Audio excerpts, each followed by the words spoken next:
Just when I thought I'd seen it all, players on the oldest anarchy server in Minecraft have begun to wage a war against water. I wish I was joking. You know how the YouTuber MrBeast started a campaign called Team Seas to clean up real-life oceans? Well, a group of players calling themselves Team No Seas have united to remove the massive player-made ocean that sits in the very center of 2b2t. The spawn ocean is considered a modern marvel, being comprised of 250 million water source blocks, so removing it hasn't exactly been easy. Despite using advanced redstone machinery to remove much of the water, the group has been met with resistance, and as of the release of this video, the conflict is still going on. So what started all of this? Why wage a war against Digital Liquid? Today we'll discuss the origin of Team No Seas, cover the methods they are using to remove massive amounts of water, and see just how close they are to accomplishing their seemingly impossible goal. They are taking the phrase beach cleanup a little bit too seriously. So how did this conflict over water actually start? Well, it all began with a group named Zenith. These players were some of the same ones that started the Team No Trees movement on the server about 2 years ago, which intended to destroy every tree in the spawn region. So in case you haven't noticed by now, anytime the YouTuber MrBeast starts a movement to help the environment, 2b2t players will do the exact opposite. While this project had some degree of success, it didn't take long for trees to eventually return to the spawn region, thanks in part to anonymous travelers using saplings and bone meal. But regardless, these same members of Zenith noticed that the massive spawn ocean, which was built in 2020, was no longer serving its original purpose. Since the server will not spawn you directly in water, it was intended to force players to spawn on the obsidian roof, which would make them easy targets for PvPers. But since the group that originally built the cube, the Infinity Incursion, has now disbanded, no one is actively patrolling the obsidian roof anymore.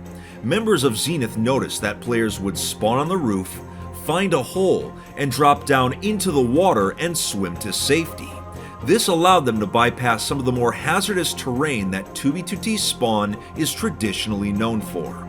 The group agreed that if the water cube was removed, it would make the server more challenging again, but removing it was considered a fool's errand.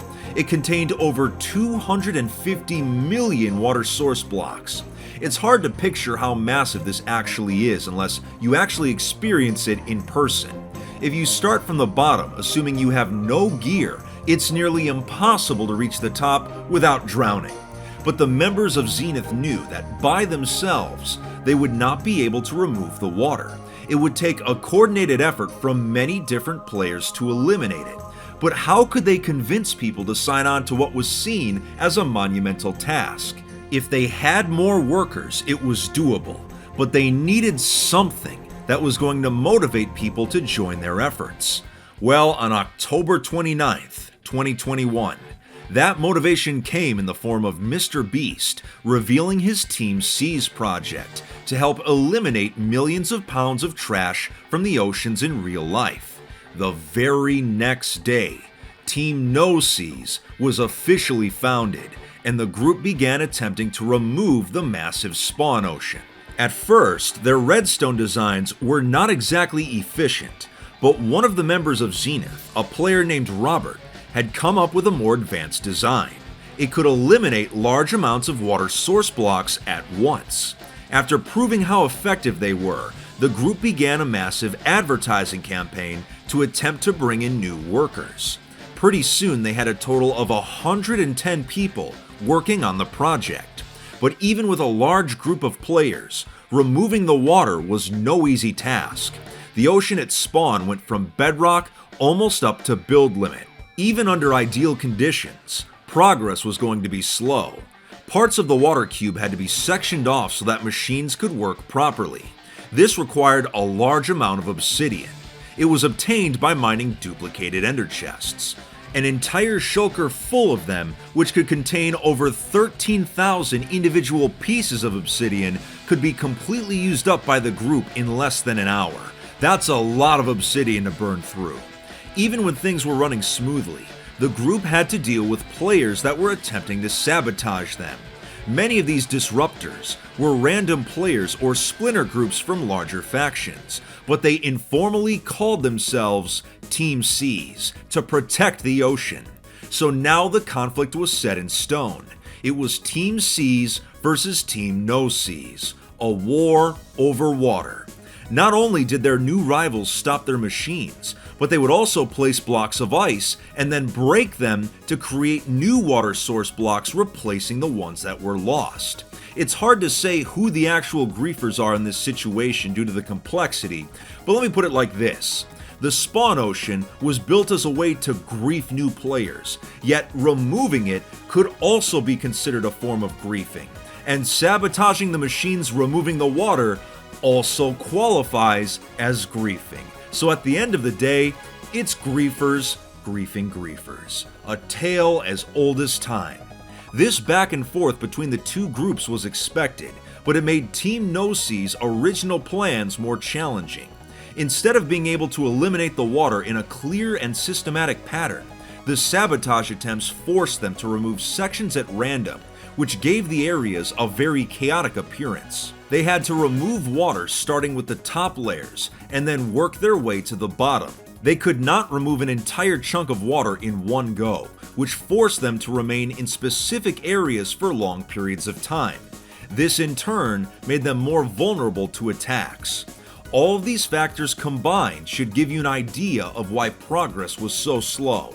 By November 1st, after about 1 month of work, the group had managed to remove about 15% of the total spawn ocean, or so they claimed anyway. But after this, they would see their progress halted even more, as players around the server would begin to build lag machines, dropping the server's TPS to the single digits. This would prove to be a major disruption for redstone contraptions draining the water. The lag, combined with the sabotage attempts, and on top of the removal process being slow to begin with, brought the project to an absolute snail's pace. But they continued to power through, having members online every single day, doing their best to whittle away at the giant cube. By early December, Team C's and Team No C's were still locked in conflict. Fights were happening all the time, and machines had to be built away from the active battles to prevent them from being griefed instantly. With the conflict still going on, I decided to take a look for myself and see how successful the Team No C's project had actually been at removing the ocean. Luckily, I had an alt account already located at spawn. The immediate area surrounding 00 was still completely submerged. While more structures have appeared in the area recently, the water was mostly unharmed. I started wondering if Team No C's had been pulling my leg and there was no actual water removal. But as I started getting further away, it became clear that it was no joke. They had actually succeeded in removing a decent amount of the spawn ocean. Giant areas of the cube were missing, going all the way down to bedrock, with other areas not far off. I even saw new players forced to escape using methods other than just swimming through the cube. In other areas, only the top layers had been shaved off, implying that their machines must have been griefed during the removal process. It was very interesting to see. They still have a long way to go before even half of the ocean is drained, but they've proven that removing it is indeed possible. It's just incredibly resource intensive and time consuming. As someone simply documenting the event, I do not support one side or the other, but what about you? Let me know who you support down in the comments. And if you enjoyed today's video, make sure to hit that like and subscribe button. Also follow my socials, so take it easy FitFam and keep your head above water.